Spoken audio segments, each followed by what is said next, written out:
Brent, we need to talk.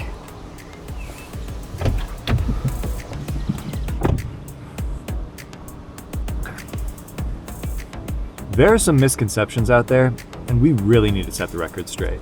What misconceptions? I'm talking about all-weather tires. What they do, what they don't do, what they are, and just as importantly, what they're not. You see, people may or may not have noticed that on the Tire Rack website, we don't treat all-weather as its own separate category, and that's intentional. You see, a good all-weather tire should already do all of the things that a solid Grand Touring all-season tire does, plus just have that added acceleration traction in the snow that qualifies it for the Three Peak Mountain Snowflake symbol. That's the key point. Grand Touring all-season tires with the Three Peak Mountain Snowflake symbol really only guarantee a minimum level of snow acceleration traction. Right. It says nothing about snow braking or snow cornering traction. It doesn't imply any kind of wet braking traction levels, and it doesn't imply any kind of ice traction either, and certainly doesn't magically turn any tire into a winter tire. Right? I mean, you know that, and I know that, but let's dig a little deeper. To illustrate the performance differences between all-weather and winter, we've assembled a collection of some of the best from each segment to put through our usual testing.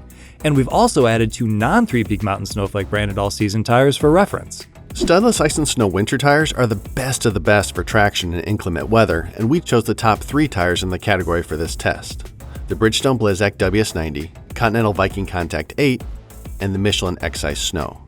The General Ultimax Arctic 12 represented the studdable winter category, and we ran it unstudded.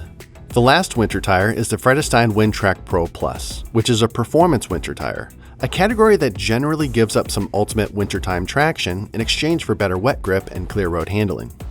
The all-weather Grand Touring all-season tires include the Bridgestone Weather Peak, the ubiquitous Michelin Cross Climate 2, and the Vredestein Quatrack. When looking for non-Three Peak Mountain Snowflake branded benchmarks, we wanted one tire that has proven itself strong in the snow based on our previous testing, and one that was just okay. The Michelin Primacy Tour AS and Defender 2 conveniently fit that criteria, and as an added bonus, it allowed us to test the full line of Michelin touring tires, which is a fun test within a test.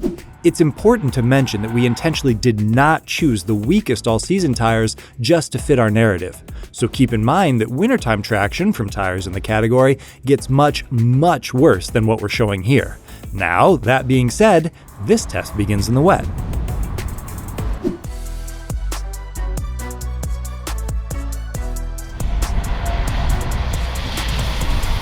Since the dedicated winter tires aren't intended to be driven year-round, we had to be very careful with ambient temperatures during our testing to ensure the results were representative of conditions they're actually expected to see.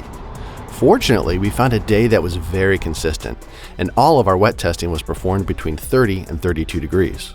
Wet traction can be a trade-off for winter capability, so perhaps it's not surprising that the 3 shortest braking distances and the top 2 results on the skid pad were recorded by Grand Touring all-season tires. The Windtrack Pro Plus fulfilled its mission as a performance winter tire, besting all the other winter tires and even 2 of the non-winter products in both metrics. The rest of the group was somewhat evenly spaced as we progressed from 5th to last, ultimately resulting in a difference of 36 feet between the best in test Quatrack and the X-Ice Snow at the back.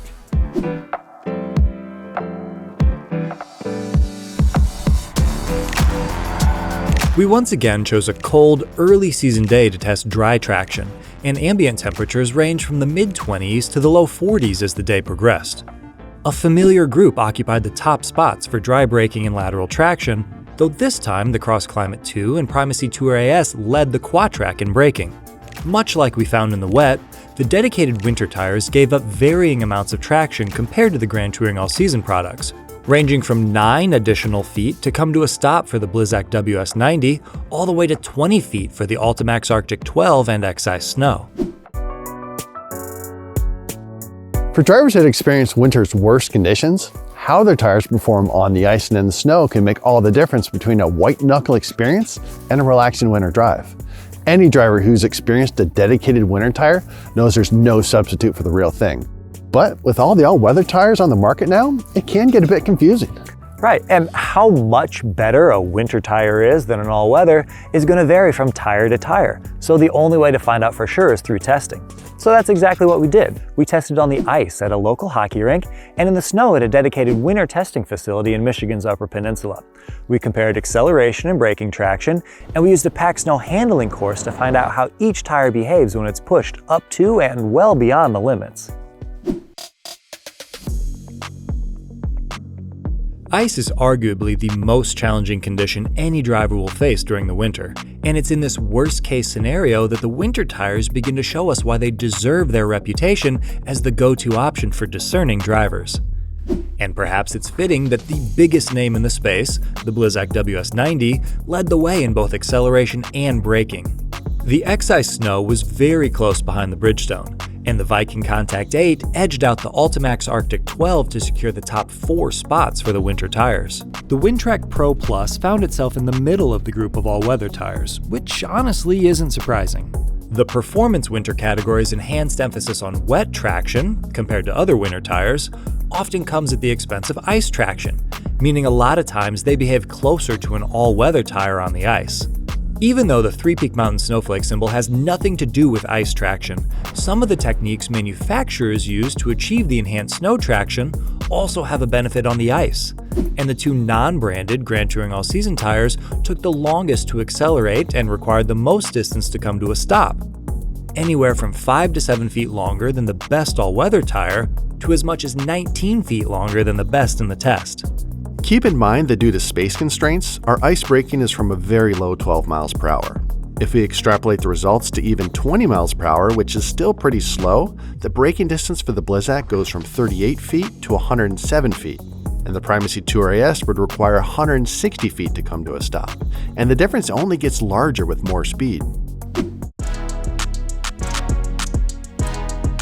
We test 0 to 12 mile per hour acceleration and 25 to 0 mile per hour braking in the snow, and we measure both in feet, so we report the distance required to accelerate from a stop to 12 and the distance needed to bring the vehicle to rest from 25.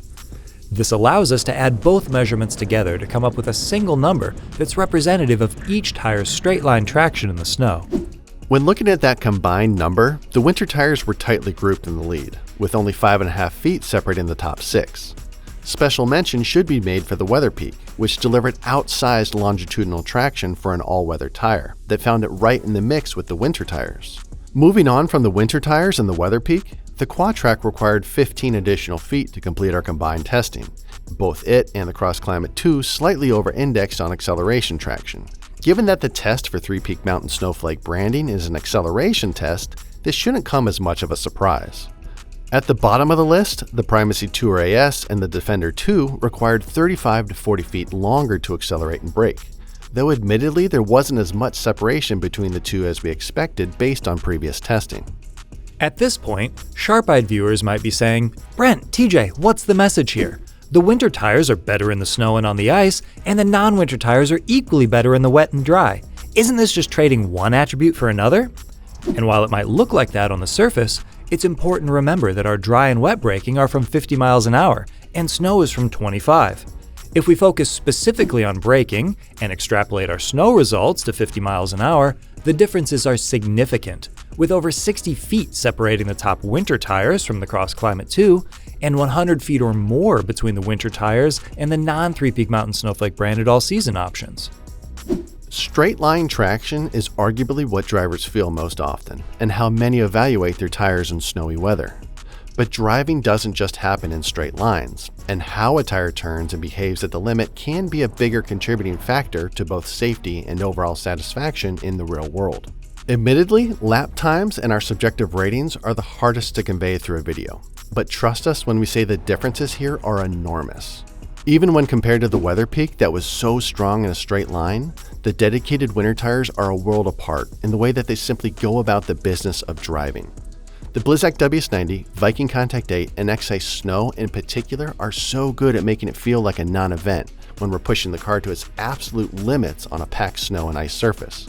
A 4 to 8 second advantage per lap is an eternity on a roughly 60-second track. And 2 to 4 points on our subjective scale is a difference that's huge enough for any driver anywhere to notice.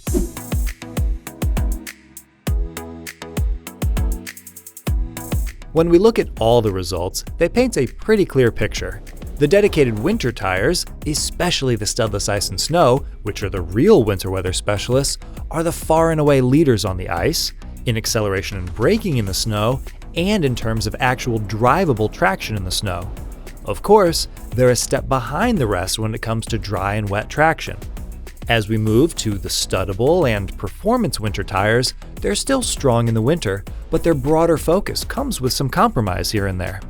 The all-season and all-weather tires have a much broader focus. They're expected to do more things across a wider temperature range, and they each handle that balance differently.